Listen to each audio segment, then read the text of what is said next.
Everyone, BJJ50 back today with another how to play. Looking at how to play this game, Yukon, which is from a-games in Hungary and deltavision outside of Hungary, and designed by Hegedus Saba. I apologize for butchering your name. It's a 2 to 4 player game for ages 8 up. It takes up about 30 minutes, and you can see it takes up a lot of space because. Now, funny enough, it takes up a lot of space on the game table, but it comes in a massive, humongously, unnecessarily massive box for what is some square cards, a meeple, and some tokens. Why so much space? I don't understand. As for the game, we get these square cards. This is set up for the game with the expansion, which I think is a little bit better in an 8x8 grid. If you're going to do the base game, it just uses the number cards, and it's going to be a 7x7 grid. With the expansion, you're going to take 15 of these townsfolk cards. I got the other 15 here, and you're going to You'll mix these up and randomly select 15, and then you mix them up with the number cards and deal them out. If you're not doing the expansion, you also won't be using the tokens, but we will be. So, you get these tokens. They all have numbers 1, 2, and 3. And what you'll do is soften up. The reason why they come with why you're using the expansion is they're going to go in these pans. And we're going to mix them up. And we're going to put 1, 2, 3 in each pan face down to rest. Get the squat. Then you have this nice little wooden meeple, the gold digger, I guess. And wherever the serif card is, you're going to take that out and put the meeple here, and that is going to be your starting spot. You randomly choose whoever you want to go first, or whoever last one gold digging, I guess. Does it say how you choose the start player? I'm just curious.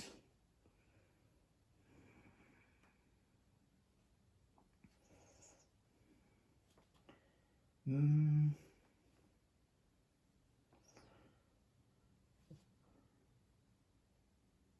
know. But basically, you're trying to be the best gold prospector. And the game basically plays the same as the player count, although with 4 players, you can play in partnerships with you playing with the person opposite of you. And the way it works is on your turn, the start player is going to take this, and they're either going to move to one card horizontally or vertically. As the game continues, you're going to be going in the same direction all the time because you and your opponent will be alternating. So, and you got to be mindful of where you go, because where you go, if I go over here, take that 10, my opponent is going to go horizontally and they're going to take that 10. Now, I should explain, the gold cards here, the gold numbers are gold and they're positive points. The red ones are pebbles, they're worthless, and negative ones. So you kind of want to avoid those. And then you got all the townsfolk, which give you special abilities. Some have instant abilities. Some can also give you scoring opportunities at the end of the game. And I'll go over them. In fact, I guess I could just do that.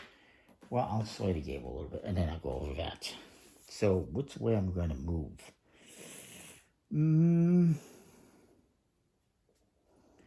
Okay, I'm going to go horizontally. I'm going to take 8. That's 8 points, potentially. Now, my opponent has to go the opposite direction, so they have to go vertically. We're going to go to a 6. This opens me up to go to, I guess, a 10. And now my opponent is going to go the opposite direction. Maybe they go to this gold nugget. And they're going to take the top token. It's only a 1, but they get 1 point. You continue doing this, going back and forth. If on your turn you go to one of these townsfolk, you're going to do the ability. And I guess now would be a good time to explain it.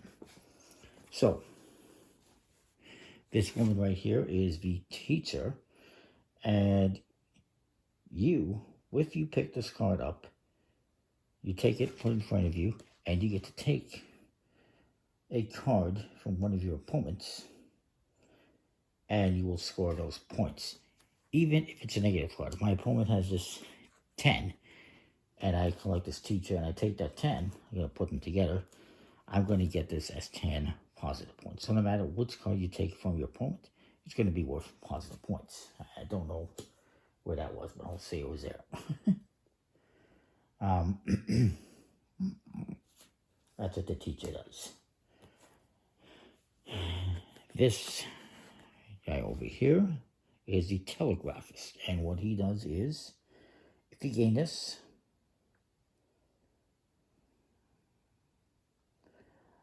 if you have this at the end of the game, you're going to get 1 point for each gold nugget card that is still left on the table, if any. So if there's 3 gold nuggets still left on the table, you get 3 points.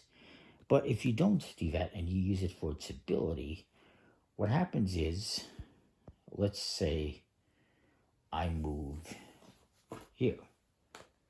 What I can do with his ability is, instead of taking this card, I can take the one next to it. So I could take that instead. That's what that ability does. Moving forward, we have the commander. And the commander can give you 1 point for each one of these chips you have at the end of the game, if you still have the commander in your presence. But otherwise, you could also use the commander for his ability, which is, you could take a gold nugget card that has been discarded. So if a gold nugget card gets discarded through one of the actions, notably this one, you can use this to claim that card, and it's discarded. Or, if there's none available, you keep this for the end of the game, and you get points for each golden nugget card you have in your possession. That's that one. This woman, she is the innkeeper, and basically she gets you drunk, and you stay around, and this allows you to, if you want to use this ability on your turn, instead of going horizontally or vertically, you go diagonally.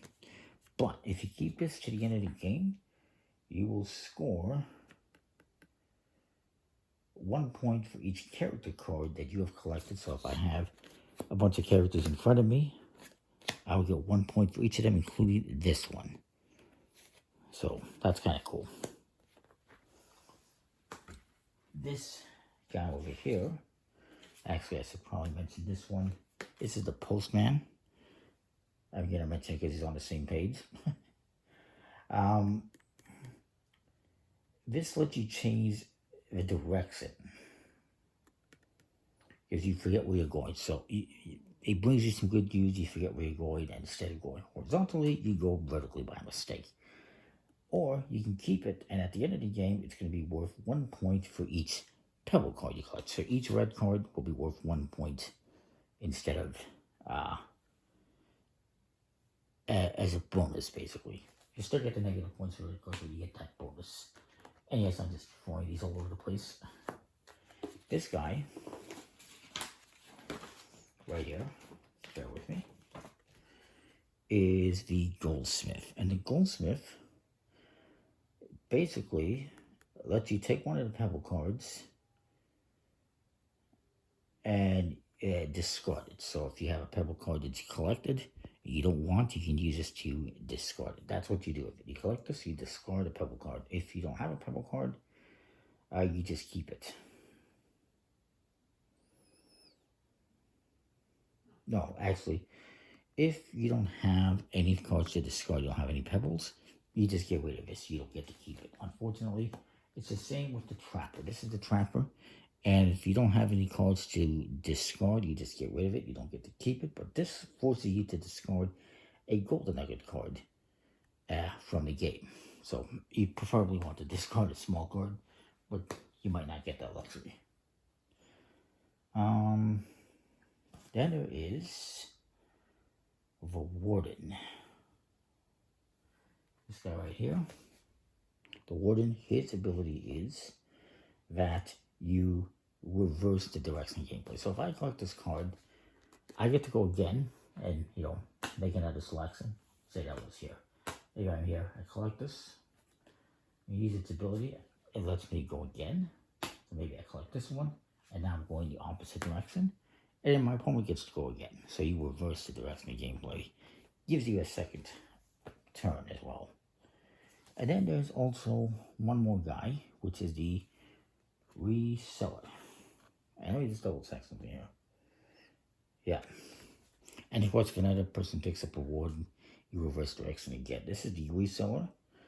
And the Reseller tells you that, hey, one of those pebbles has a gem in it. And so it's going to reduce the value of the negative points in half. So if I have this 8, for instance, it's going to be worth -8. But if I have this guy, he's going to knock that down to a 4. If I have a 5, it gets rounded down. A 5 or a 3 or whatever. You can see the cards, they are numbered 1 through 10. However, not every number is there. There's 1, 2, 5, and then there's 6, 8, and 10. There's no 7 or 9.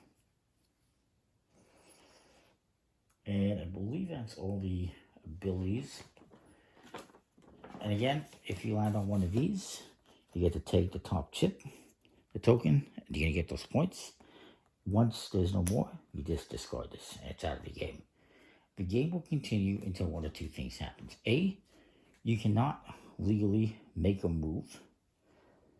That would be if I need to go vertically or horizontally. Sorry, that's not vertically. That's horizontally. If I have to go horizontally and there's no cards there for me to collect, or vice versa vertically, and there's no cards for me to collect, the game ends. If there's nothing I can pick up, the game will end. The other way it ends is if all the cards are completely gone. Then you will score up your points, keeping in mind any abilities you've collected for the end of the game that can give you, half points or bonus points. And you will also obviously add up all your positive points, subtract all your negative points. Make sure you add up all your tokens. And whoever is the last person to move this meeple also gets to take it, which is worth 5 points. At the end of the game, as well, I should mention, if you have this card, the Commander, and you gain the meeple, the gold digger figure. If you have this, the Commander, if you have this and you have the Commander is going to give you 1 point for each token. But if you have this, it doubles it. So instead of 3 points, I would get 6. That is the game in a nutshell. It's decent components. Nice enough quality cards. They're printed by Fabrica Cartia, which is in Poland, I think. And it's a nice wooden meeple and nice tokens. Yeah, it's a pretty cool game. I do like it. I think it's a little bit better with the expansion cards. They give you a little bit more aside from just collecting positive and negative points. It does take up a lot of space, and the box takes up a lot of shelf space, which I guess is fitting. And that is that. I like it though. It's a little harder to find though. It came out a few years ago. It came out in, bear with me, 2018. So yeah, that is Yukon. Comment, like, subscribe, let me know what you think. We'll see you next time. Thanks for watching.